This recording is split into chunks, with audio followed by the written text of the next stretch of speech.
right, ladies and gentlemen, welcome back to Houston Rockets Daily. Hope you guys are all having a great day. It's currently Monday. It's actually freezing here in Chicago.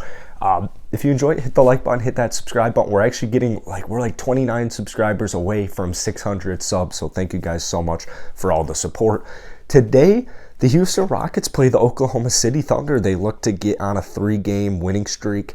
I don't know if I'm going to have enough time to post a preview video, but I'll definitely 100% do a recap video on this channel. And yeah, today I actually want to talk about the Vipers because the Houston Rockets G League affiliate team, they're so underrated. They are literally 8-0. They have yet to lose a basketball game. And obviously we know Usman Garuba, he got sent down there a couple of weeks ago. Josh Christopher was called down there last week. And then there's a cat named Trevelin Queen, who hopefully we all are at least a little familiar with.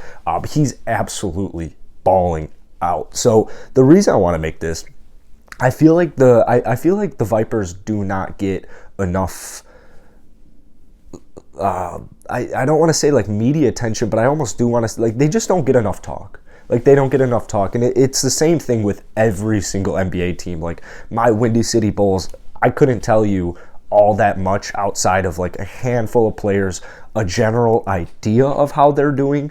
And that's a very, very general idea, like just simple scouting. Like, that's all it is.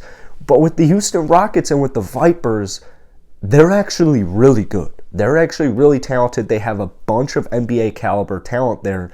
And I think I really wanted to talk about this specifically because, and it's nothing like all that specific, just the fact that you have a lot of guys coming out of the G League recently who are just performing much better. I feel like the G League gets this reputation, and it's just a common misunderstanding, just a common misconception that the G League is like all the players. I think there's a decent amount of people who think the G League is just like all the players who either couldn't go pro, like didn't get drafted, or weren't good enough to play college basketball. And just both of those are not true. There's a ton of hoopers in the G League. It's just like overseas. There's a ton of hoopers all across the globe at every single level. And I look at guys like Jordan Poole last season, who G League, right? G League. He had his spurts in the G League. Ever since Jordan Poole has gotten to the NBA out of Michigan, he has had a ton of spurts in the G League. And now I look at a guy like Jordan, he's immediately ready to play. That was one of my biggest issues. Like, that was just one of my biggest issues in general with Stephen Silas at the start of the season. And it wasn't even so much Stephen Silas's fault. It was more so that, like, the Rockets were trying to win games, as they should be. And Usman Garuba, Josh Christopher, like, they just weren't getting any run. It's frustrating for us because we're like, Josh Christopher and Usman Garuba can help us win these games.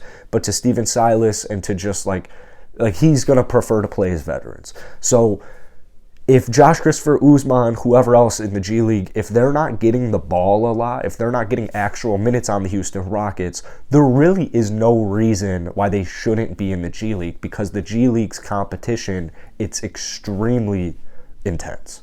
It is extremely intense. And you saw it with KPJ last year. KPJ was probably too good to be in the G League, but still getting good competition. You're still staying in shape. You're still improving. You're still learning your position at the point guard. Like, there are just so many benefits to going down to the G League. So to get that 8th win, I believe it was yesterday. Let me just fact check that. Yeah, yesterday the Vipers got to 8-0, and I want to talk briefly about Josh Christopher. 22 points, 6 rebounds, 4 assists, and 2 steals. It's phenomenal. It's really nice because he's getting, so far in the G League, Josh Christopher's rebounding the ball, he's getting assists, and he's getting steals, which is something we were all expecting. He just never really got a big enough bulk of minutes in the regular season or in preseason to really showcase that. But he's also shooting the ball from downtown well. He has been the whole season, which was a really big surprise to me because he was not really supposed to be a good three. Like, he was sub 30% in college. He wasn't supposed to be a really good three-point shooter. He has the traits and the potential to become a good three-point shooter, but I was not anticipating the second he got into the NBA his three-point shooting literally looks fixed. It's not like there wasn't any issues like fundamental, and that's like mechanically, that's probably why he probably just hit the gym. Josh Christopher, though, man, he's just, whenever you see a highlight pull up, like, it is just so, like, he's just having so much fun down there. Trevelin Queen, 22 points, 11 rebounds, 4 steals, and this is what's really crazy. He has 20 points in 7 out of the 8 games for him. I might make a whole Trevelin Queen video on this channel. If you guys want me to make a Trevelin Queen video, drop a comment down below, because that really is the point of this video, to kind of just dive into everything, or sorry, the channel, not the video, to dive into every single thing Houston Rockets. So what I'm anticipating this year is, I wasn't anticipating Trevelin Queen to be this good, but you're kind of seeing something a little similar, right? Like the Rockets last year, when KPJ was down there, or sorry, I should say the Vipers, when KPJ was down there for them, you had guys like KJ Martin Jr., you had guys like Anthony Lamb, Armani Brooks, like those guys were just going off in the G League.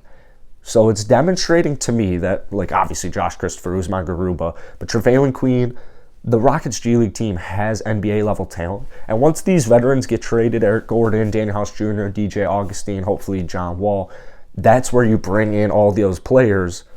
And yeah, you still might not be at that point where you're winning, but at least you're letting all of these young players run.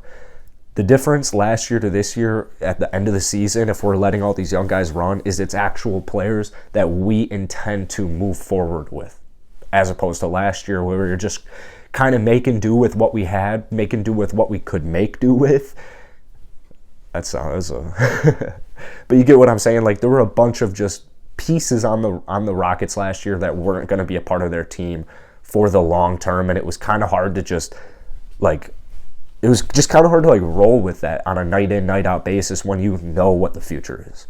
That's it for today, guys. Hit the like button, hit that sub button. Thank you guys for all the support on yesterday's video. It's at like 36 likes, and like I said, we're so close to 600 subs, so peace.